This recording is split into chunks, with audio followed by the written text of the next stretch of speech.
அடேங்கப்பா, நாட்டாமைய பாருடா. எழுதி கொடுத்தாதானே வேணும். இரு, எடுத்துட்டு வந்து மூஞ்சில வீசுறேன். பொறுக்கிட்டு போ.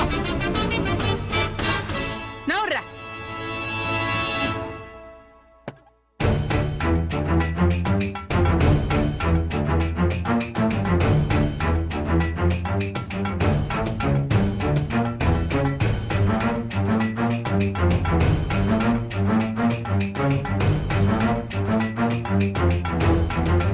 இந்தா, பொறுக்கிட்டு போ.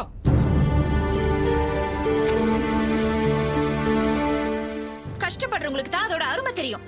நான் ஒண்ணும் உங்களை மாதிரி தூக்கி எறிய மாட்டேன். இந்தா, இத அவங்க கையிலேயே கொடு. நீங்க உள்ள வாங்க. என்ன, எங்களை எல்லாம் சும்மா உட்கார்ந்து புடிங்கி திங்கறவங்கங்கறியா? நான் ஒண்ணும் பிரச்சனை பண்ணல. நீங்க உள்ள வாங்க. நீ எதுக்கு அர்ச்சனா தேவலாம பேசிட்டு இருக்கற? நீங்க சும்மா இருங்க. பிரச்சனை வேணாம் வேணாம்னு ஒதுங்க போறதுனால தான் அவங்க இப்படி எல்லாம் பேசிட்டு இருக்காங்க. அப்பப்ப பதில் அடி கொடுக்கணும். அம்மா, என்ன பேச்சு பேசுறாங்கம்மா? சபாஷ், சரியான போட்டி. இது வரைக்கும் அண்ணி 2-3 வாட்டி ஏத்து தான் பேசிருக்காங்க.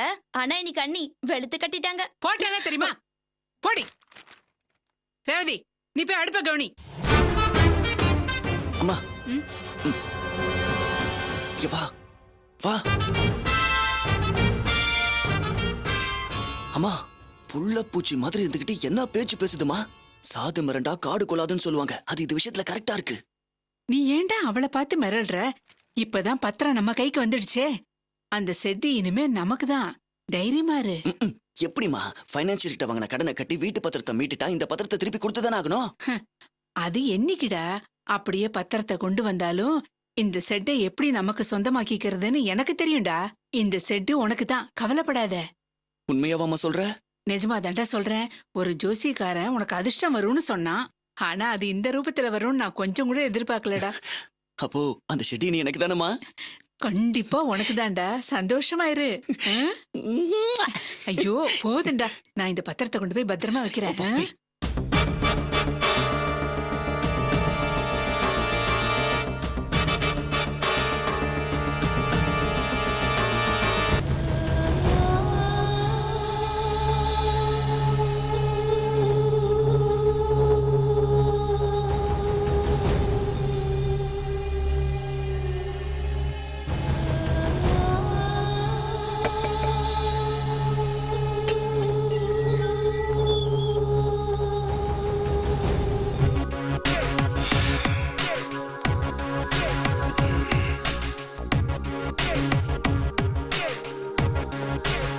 டேய் மச்சான். மாப்ள, டேய் எப்படா இருக்க? எவ்வளவு நாளாச்சு உன்னை பார்த்து? டேய் ஜெயிலுக்கு போயிட்டு வந்தவனை பார்த்து எப்படி இருக்கன்னு கேட்ட மொத ஆள் நீதான்டா. சாரி மாப்ள. வாய் தவறி ஏதோ வந்துருச்சு. சரி, அதை விடு. எப்படி இருக்க? ஆபீஸ்ல எப்படி போயிட்டு இருக்கு? அட ஏன் மாப்ள கேக்குற? நீ இருக்கிற வரைக்கும் ஜாலியா இருந்தடா. இப்போ மிஷின் மாதிரி ஆயிட்டேன்டா. ஆபீஸ் வேலை சம்பளம் இப்படியே போயிட்டு இருக்கு. என்னத்த பண்றது? ஆமா மாப்ள, நீ ஆபீஸ்ல வேலை செய்யும்போது உனக்கு கோட்ரஸ் கொடுத்தாங்க. இனிமே எங்கடா தங்குவ? ஏன் உங்க ரூம்ல எல்லாம் தங்க கூடாதா? ஏய் மாப்ள, என்னடா இப்படி கேக்குற? தாராளமா, உனக்கு இல்லாத இடமா? நீ எனக்காக எவ்வளவு பண்ணிருக்க. நான் இது கூட பண்ண மாட்டேன். சரி, இப்போதைக்கு கொஞ்ச நாள் இங்க தங்கிக்கிறேன். அப்புறமா வேற இடம் பார்த்து நான் போய்க்கிறேன். ஆமா மாப்ள, நீ வேற ஜெயிலுக்கு போயிட்டு வந்திருக்க. வெளியில வேலையும் தர மாட்டாங்க. ஏதாவது ஐடியா வச்சிருக்க? படிப்பு முடிச்சதுக்கு அப்புறம் வேலைக்கு என்னடா பண்றதுன்னு ஒரு தடுமாற்றம் இருந்தது. ஆனா உள்ள போயிட்டு வந்ததுக்கு அப்புறம் அந்த தடுமாற்றம் இல்லடா. என்னடா சொல்ற? உள்ள நான் பெரிய பாடமே கத்துட்டு வந்திருக்கேன்டா. அரசியல், அடிதடி, வெட்டுக்குத்து, கொலை, கொள்ளை, கற்பழிப்பு, கடத்தல்னு அத்தனை எக்ஸ்பர்ட்டும் உள்ளதான் இருக்காங்க. அவங்க கிட்டலாம் இந்த உலகத்தை பத்தி நான் நல்ல பாடம் கத்துக்கிட்டு வந்திருக்கேன். எனக்கு இப்படி ஒரு அனுபவத்தை ஏற்படுத்தி கொடுத்த காவியாவுக்கு நான் பாடம் கத்து கொடுக்கறது தான் என் முதல் வேலை. நானே காவியாவை பத்தி சொல்லலாம்னு நினைச்சேன். நல்ல வேலை நீயே ஞாபகப்படுத்திட்ட. அந்த காவியாவை என்னால் அவ்வளவு சீக்கிரம் மறக்க முடியுமா? இது வரைக்கும் நான் எத்தனையோ பொண்ணுங்களை பிளான் பண்ணி தூக்கியிருக்கேன், அனுபவிச்சிருக்கேன். அதுக்கெல்லாம் நான் எந்த தண்டனையும் அனுபவிச்சதில்லை.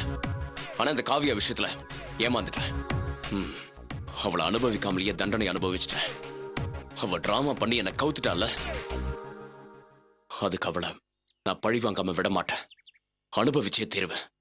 அதெல்லாம் மறந்துடுறா. அந்த காவியாவுக்கு கல்யாணம் நிச்சயம் ஆயிடுச்சு. இன்னும் ஒரு வாரத்துல அவளுக்கு கல்யாணம். கல்யாணமா? ஆமா மச்சான், மாப்பிள்ள பெரிய பணக்காரன். அவன் ஃபாரின் ரிட்டர்ன். இன்னும் கல்யாணம் முடியல? இல்ல.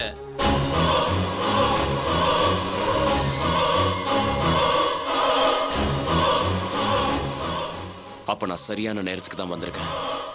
மாப்பிள்ளையோட பேரு டீடைல்ஸ்ல உனக்கு தெரியும்ல. தெரியும். அம்மா டிஃபன் பாக்ஸ்மா. இதோ வந்துட்டேன். பா. இந்தாடி சாப்பிட்டுட்டு கழுவி எடுத்துட்டு வா. அப்படியே எடுத்துட்டு வந்தேன்னா சாயங்காலம் தேய்க்கவே முடியல. சரிம்மா. இந்தாடி ம். இந்த மாசம் கரண்ட் பில்லு வந்திருக்கு. அவங்க கிட்ட போய் பணத்தை கட்டி வாங்கிட்டு வா போ. எவ்வளவுமா? 1250 ரூபா வந்திருக்கு. அதுல பாதி பணம் கட்டி வாங்கிட்டு வா போ. 1250 ரூபாவா? ஆ. எப்படிமா அவ்வளவு வந்துச்சு? வழக்கமா 500 ரூபாய் தானே வரும். ஏய் கணக்கெல்லாம் கேட்காத. போய் அந்த பாதி பணத்தை கட்டி வாங்கிட்டு வா போ. போடி.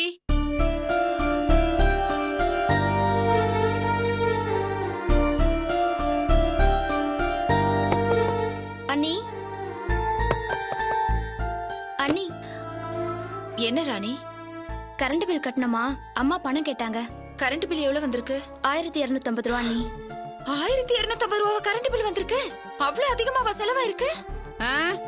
கரண்ட்டை வாங்கி பக்கத்து மாநிலத்துக்கு வித்துட்டோம். கேக்குறா பாரு கேள்வி. செலவாகாம சும்மாவே எழுதிட்டு போயிருவானா கரண்ட்டுக்காரன்? வழக்கமா 500 ரூபாய் தான் கரண்ட் பில் வரும். அதையே சரி பாதியா கொடுத்துட்டு இருந்தோம். நாங்க குடுக்கறதே இந்த ரூமுக்கு ஜாஸ்தி தான். என்ன மிஞ்சி மிஞ்சி போனா ஃபேனு லைட்டு எப்பவாச்சும் அயன் பண்ணுவேன். ஒரு 100-150 ரூபா வருமா? சரி போனா போட்டோன்னு 250 ரூபா கொடுத்துட்டு இருந்தோம். இப்ப என்னடானா 1250 ரூபா கரண்ட் பில் வந்திருக்கு. அதுல சரி பாதி குடுக்கணும்னு சொன்னா எப்படி ராணி கொடுக்க முடியும்? அதெல்லாம் கொடுக்க முடியாதுன்னு சொல்லு. என்னடி புதுசா கணக்கு வழக்கெல்லாம் பேசிட்டு இருக்கா? ஒரே வீட்ல இருந்தாலும் பொதுவா ஆகிற செலவெல்லாம் பாதி பாதின்னு ஏற்கனவே ஒத்துக்கிட்டா தானே? அப்படி விட்டதுதான் தப்பா போச்சு. முதல்லயே இந்த ரூமுக்கு 100-150 ரூபாய் தான் கொடுக்க முடியும்னு சொல்லி இருக்கணும். அப்படி விட்டதுனால தான் நீங்க பாட்டுக்கு உங்க இஷ்டத்துக்கு கரண்ட் செலவு பண்ணி பில்ல எங்க தலையில கட்ட பாக்குறீங்க. நீங்க வேணா தனியா மீட்டர் வைங்க, நாங்க தனியா கட்டிக்கிறோம். என்னது தனி மீட்டரா? இவ்ளோ கணக்கு பார்த்து தர்ம நியாயம் பேசுறவ எதுக்கு என் வீட்டுல இருக்கணும்? எங்கேயாவது தனி கொடுத்தன போய் அங்க தனி மீட்டர் வச்சுக்க வேண்டியதானே? இந்த பருப்பெல்லாம் இங்க வேகாது. இங்க இருக்கிற வரைக்கும் கரண்ட் பில் பொதுதான். ஆகிறதுல பாதி பாதி கொடுத்தே ஆகணும். பாக்யா, என்னடி நடுவுல நின்னுட்டு என்ன பிரச்சனை பண்ணிட்டு இருக்க? நான் ஒன்னும் பிரச்சனை பண்ணல. நீ தான் மூச்சுக்கு 300 தடவை மூத்த மருமக எம்பிய அவதான் பிரச்சனை பண்றா. நீ ஏன் என்னன்னு கேளு. என்னம்மா என்னாச்சு? தினமும் மாவு அரைக்கிறதுக்காக கிரைண்டரை ஓட்டி இருக்காங்க. கரண்ட் பில் 1250 ரூபாய் வந்திருக்கு. அதுல சரி பாதி குடுக்கணும்னு சொல்றாங்க. இது எந்த விதத்துல மாமா நியாயம்? நீ சொல்றது நியாயம் தானம்மா? ஏண்டி மாசம் முழுக்க கிரைண்டர் ஓடுது, 4-5 டியூப் லைட் எரியுது, பத்தாவதுக்கு டிவி, அப்புறம் அந்த ஃபேனு, அப்புறம் இந்த அயன் பாக்ஸ் இவ்வளவு உபயோகப்படுத்திட்டு அதுல பாதி காசு இவங்க கொடுக்கணும்னா என்னடி நியாயம் அது? பஞ்சாயத்துக்கு நாட்டாமேன்னு ஒன்ன கூப்பிட்டேன். இதெல்லாம் எனக்கு தெரியாதா? இத பார், டெலிபோன் ஆகட்டும் கரண்ட் ஆகட்டும் யாரு எவ்வளவு யூஸ் பண்றாங்கங்கிற அவசியம் எனக்கு இல்ல. அது ரெண்டுத்துக்கும் எவ்வளவு பில்லு வருதோ ஆளுக்கு சரி பாதி கொடுத்தே ஆகணும். இதான் இந்த வீட்டோட சட்ட திட்டம்.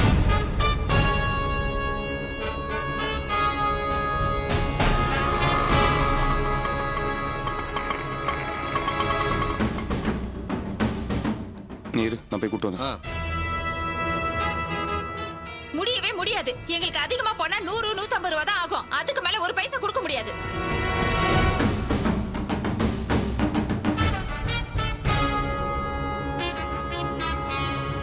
கிளம்பா போலாம். என்ன போலாமான்னு கிளம்பி போயிட்டா பிரச்சனை தீந்துருமா? என் கேள்விக்கு என்ன பதிலு? என்னப்பா பிரச்சனை? ஒன்றும் இல்லைப்பா, இந்த கரண்ட் பில்லு ஒரு 1250 ரூபா வந்திருக்கு. அதில் பாதி காசை நீ தான் கொடுக்கணும்னு அர்ச்சனாட்ட கேட்டுக்கிட்டு இருக்கா. அது முடியாதுன்னு அர்ச்சனா சொல்லிக்கிட்டு இருக்கா. அதான்ப்பா இப்போ பிரச்சனை. ஆமாங்க, நமக்கு எப்படிங்க இவ்ளோ கரண்ட் பில் ஆகும்? 1250 ரூபாயில சரி பாதி நம்மள கொடுக்க சொல்றாங்க. அது எப்படிங்க கொடுக்க முடியும்? அதான் கொடுக்க முடியாதுன்னு சொல்லிட்டு இருக்கேன்.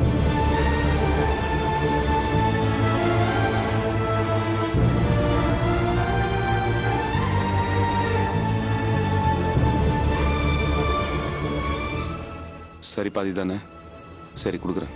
ஏன் கொடுக்கணும்? எதுக்காக கொடுக்கணும்? நமக்கு எவ்வளவு செலவாகுதோ அதை தானே கொடுக்க முடியும். வேணா தனி மீட்டர் வைக்க சொல்லுங்க, எவ்வளவு வருதோ கொடுத்துடலாம். வேண்டாம் விடு, சரி பாதி தானே, கொடுத்துட்டு போலாம். ஆனா இப்ப அர்ச்சனா டாக்டர் கிட்ட கூட்டு போறதுக்கு தான் என்கிட்ட பணம் இருக்கு. அப்புறமா தரேன். என்னங்க பேசுறீங்க நீங்க? சரி பாதி கொடுக்க சொன்னா எப்படி கொடுக்க முடியும்? இப்படி எல்லா விஷயத்துக்கும் விட்டு அர்ச்சனா, கொடுத்துக்கோ. தயவு செய்து இந்த பிரச்சனையை இதோட விடுறியா? நாளைக்கு காலைல தரேன்பா. இன்னைக்கு பணம் கட்டலன்னா கரண்ட் ஆபீஸ்ல வந்து பீஸ பிடிக்கிட்டு போயிடுவான். அதுக்கப்புறம் இருட்டுல உட்கார்ந்து இருக்கிறதா? அதெல்லாம் ஒன்றும் ஆகாது. அதான் நாளைக்கு காலைல கொடுக்குறேன்னு சொல்லிட்டேன்ல. 600 ரூபாய் கூட நான் பெருமானம் இல்லாதவன் ஆயிட்டேனா? வா போலாம். இருங்க, பணத்தை கொடுக்கறேன்னு சொல்லிட்டீங்கல்ல, அதை இப்பவே கொடுத்துருங்க. எனக்கு செக்கப் முக்கியம் இல்ல. நாளைக்கோ நாளை கழிச்சு போய்க்கலாம். என்ன அர்ச்சனா பேசுற? டாக்டர் செக்கப் கரெக்டா வரணும்னு சொல்லிருக்காங்கல்ல. வேணாங்க, இவங்களுக்கு பணத்தை கொடுக்காம நம்ம செக்கப்க்கு போனா ஊர்லயே இல்லாத புள்ளிய பெத்துக்கு போறான்னு சொல்லுவாங்க. நீங்க தான் பணத்தை குடுக்கறதுன்னு முடிவு பண்ணிட்டீங்கல்ல, குடுத்துருங்க. வேண்டாமா அர்ச்சனா, அதான் காலையில கட்டிக்கலாம்னு சொல்லிட்டான்ல, பாக்கியத்துக்கிட்ட நான் பதில் சொல்லிக்கிறேன். இந்த பாரு பாக்கியம், காலையில கொடுத்துருவாங்க, அப்போ போய் கரண்ட் பில்லை கட்டிக்கலாம். அது வரைக்கும் எந்த பிரச்சனையும் பண்ணாம பேசாம இருக்கணும், சரியா? ஐயோ பெரிய ரோசக்காரி தான். இத பாரியா, இனிமே எப்பவும் இதே மாதிரிதான் கரண்ட் பில் வரும். என்னால ஒவ்வொரு தடவையும் இந்த மாதிரி பஞ்சாயத்தெல்லாம் பண்ணிட்டு இருக்க முடியாது, சொல்லி வை.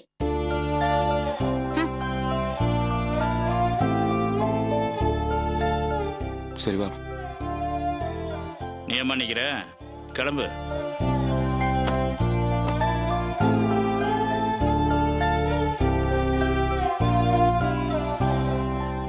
அண்ணா காலேஜ் போயிட்டு வரேண்ணா. ம்.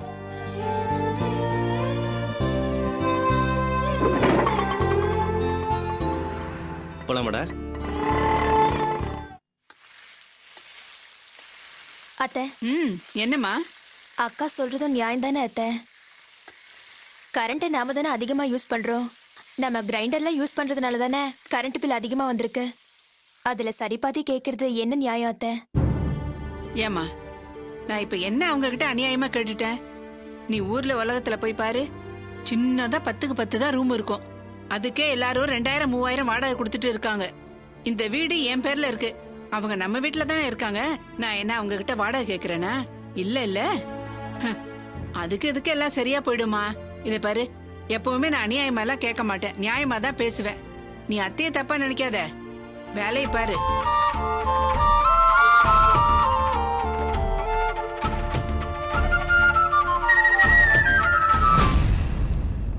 ஓகே ஓகே ஓகே சரி சொல்லுங்க. பேஷண்ட் பேர் அர்ச்சனா, ஏற்கனவே அப்பாயின்மெண்ட் வாங்கியிருக்கோம். ரைட்ல போய் காரிடார்ல வெயிட் பண்ணுங்க. வா.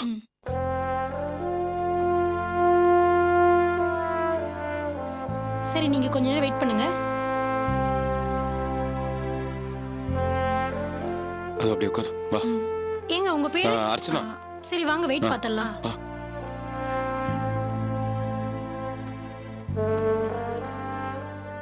பரவாயில்லையே, கரெக்டான வெயிட்ல இருக்கீங்க. எல்லாம் மச்சானோட கைப்பக்குவம் தான். என்ன அர்ச்சனா, மச்சான் நல்லா சமைச்சு போற போல இருக்கு.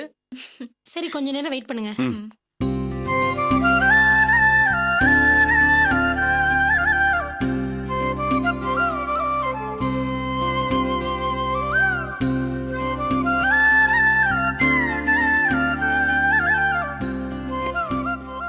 நீங்க உள்ள போங்க.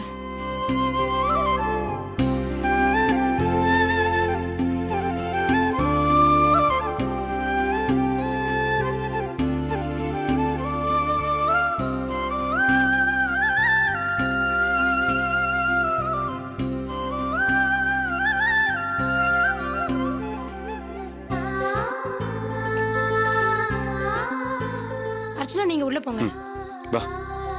இந்த வந்துடுறேன். போயிட்டு வா மச்சான். வாமா, உட்காரு உட்காருங்க. என்னம்மா, நான் சொன்னபடி ரெஸ்ட் எல்லாம் எடுக்கிறியா? இவர் என்ன எந்த வேலையும் செய்ய விடுறதில்ல. நான் முழுசா ரெஸ்ட்ல தான் இருக்கேன் டாக்டர். Very good. இவர் என்ன உட்கார வச்சு எல்லா வேலையும் செய்யறத பார்த்தா எனக்கே கஷ்டமா தான் இருக்கு. நான் ஏதாவது வேலை செய்யலான்னு போனா டாக்டர் உன்னை ரெஸ்ட் எடுக்க சொல்லிருக்காங்களேன்னு தடுத்துடுறாரு. நீங்க தான் இவருக்கு சொல்லி புரிய வைக்கணும் டாக்டர். நீ ஏமா சங்கடப்படுற? புருஷனுக்கு ஒண்ணுன்னா பொண்டாட்டி பாக்குறது இல்லையா? அதே மாதிரி பொண்டாட்டி கொண்டுன்னா புருஷன் பாக்குறதுல ஒண்ணும் தப்பு இல்லையே. ஆமா, மருந்து மாத்திரையெல்லாம் ஒழுங்கா சாப்பிடறீல்ல? வேலை வேலைக்கு கரெக்டா கொடுத்துறாரு டாக்டர். எங்க ரிப்போர்ட்ஸ் கொடுங்க பார்க்கலாம். லாஸ்ட் டைம் கொடுத்த ரிப்போர்ட்ஸ் இல்ல?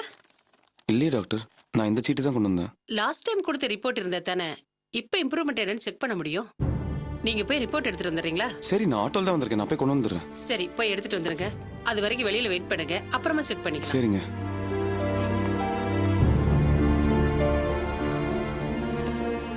நீங்க உள்ள போங்க. போலாமா? இல்லடா, கிளம்புற அவசரத்துல பழைய ரிப்போர்ட்ல எடுத்துட்டு வர மாதிரிட்டேன். அதான் நம்ம போய் கொண்டு வரணும். அர்ச்சனா நீ உட்கார், நான் போயிட்டு வந்துடுறேன். வா.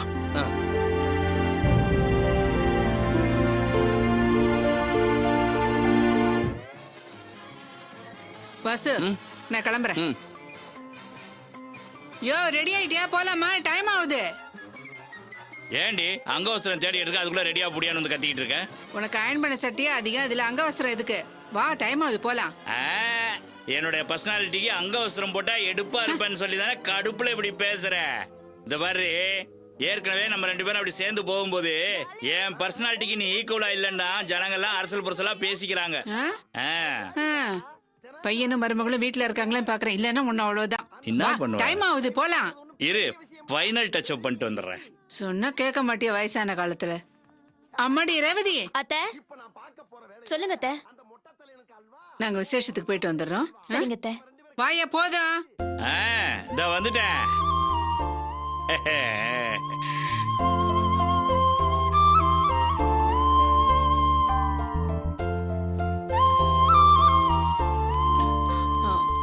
ஒரு நிமிஷம் இரு, அத வரேன்.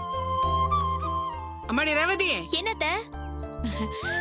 நாங்க 2 பேரும் விசேஷத்துக்கு போறோம்ல, அங்கேயே சாப்பிட்டுக்கிறோம். நீ உனக்கும் வாசுக்கு மட்டும் எதனா செஞ்சுக்க. என்ன? சரிங்க அத்தை. வரேன். வாயா போலாம். ஆ. ஒரு நிமிஷம் இரியா. ஏய் என்னடி என்னமோ நேரம் ஆகுதுன்னு என்ன அவசரப்படுத்தி நீ குறுக்க நெருக்க நடந்துகிட்டு இருக்க? அதுக்காக சொல்ல வேண்டியதை சொல்லாம வர முடியுமா? ஒரு நிமிஷம் இரு. அம்மாடி ரேவதி, என்ன அத்தை? அம்மாடி ரேவதி, அந்த அலமேல கிட்ட 1000 ரூபாய் பணம் கட்டிருந்தேன். அவ கொண்டு வந்து கொடுப்பா, அதை வாங்கி நீ பத்திரமா வை. ஆ? சரிங்க அத்தை. வரேன்டா வாசு. ஆ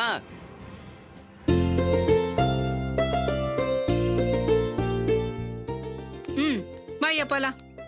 ஒரு நிமிஷம் இரு, நான் போயிட்டு வந்துடுறேன். என்னையாச்சு? வந்து சொல்றேன். ஆ? இந்த ஆளு என்னத்த மறந்துட்டாரு? எதுக்கே போன? இதுக்குதான். அது வெளியில போகும்போது காத்துல முடி களைஞ்சிருதுல்ல, அதுக்கு சீவறதுக்கு தான். ஏய்யா, அடிக்கிற வெயில் உன் மண்டையில பட்டு எதிர்க்க வரவங்க கண்ணு கூசுது. இதுல நீ தலை சீவனுமா?